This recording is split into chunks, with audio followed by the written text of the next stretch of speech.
forth in the first half of the game of like, all right, here's what these guys are doing, here's what these guys are doing, and then it really becomes all right, let's get Marcus to the finish line. I thought the stuff they did with the emulsion was kind of the reveal of this is what the emulsion is.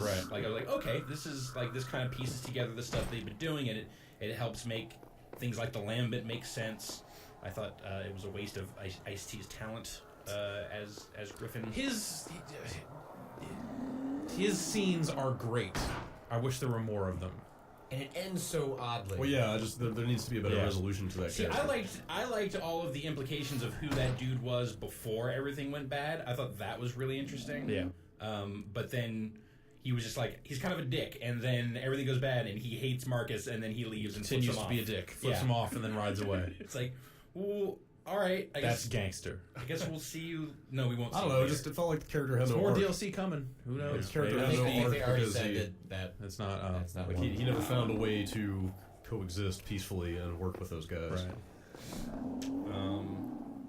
Otherwise, It's a little cameo, basically. It's more Gears. Yeah. What's his name? Still lives. Marcus Phoenix. Marcus Phoenix still lives. Yeah. It's really well done. No, game, the helmet, the fucking the guy who dies in every other Gears of War. Carmine. Thank you. Yeah. But you still don't ever get to see his face. That's for the best. But that scene kind of like, cause you remember they did the whole like Voting. Voting. And seems like it really could have gone the other way. Like the way that scene is set is like, yeah, they could have just cut here, and it's like, yep, Carmine's dead, and then nope, the scene keeps going, and no, that's not him. Carmine's still alive, and everything's cool. I thought it was an interesting way that that's a thing that scene doesn't really have any impact unless you know all that stuff. That's true. Which is weird. Which I thought was kind of a cool way to reward the long-time super fans of that series. Or people that have been following it for a good long time. You don't have to be a super fan to understand that situation. It works as sort of like and now we rebuild kind of imagery in that sequence, even if you don't have that context. Yeah, but with that context, it's like, it's a really cool scene. Yeah. I do like that character does get to kind of ride in at the end and be like, I'm a hero. I'm gonna fuck shit up. Oh no, wait, my helicopter. Damn it.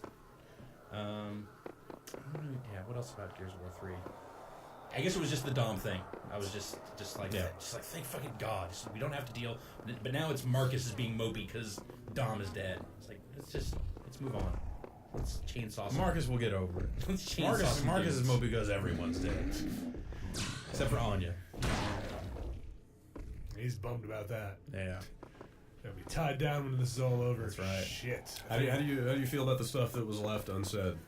Like I know it bugged Patrick and myself. So just the fact that they don't go into the locust, the nature of the locust, specifically Queen. Who is she? Why does she look like a human? They start to drop some hints, but only in the optional collectibles that she might be the scientist or was like I don't know. Yeah. Like I felt like other than that, so the Queen thing is still sort of like a weird anomaly because like she doesn't look anything like the rest of the locust. Yeah. Why is she a human? It's the only one. Why she know Marcus's dad? I was just like, what? But I feel like they speak elliptically enough about sort of like Adam Phoenix wouldn't stop the emulsion because they wanted to use it for fuel, and that's what drove the locust. Like they would have been underground and would have stayed underground and been happy, but they had to come up because the emulsion was coming up, and that's what started Emergence Day, and then they knew about Emergence Day. Like I felt like that was enough. Like okay, it's another race of beings. They're underground, fine. Like I don't need to know. Like there doesn't need to be and they were genetically created by the humans, and they're really just people, and like. But she looks. That sounds fine. It's specifically the Queen. Yeah, that's the only thing that was the dangling question that I just. And then isn't there a point where his dad says like, just keep fighting, I'll explain it to you later, and then he doesn't. Yeah. It just seems so obvious because she's the central character that like, and there's this very obvious question about her. It's just never really resolved. I guess I always just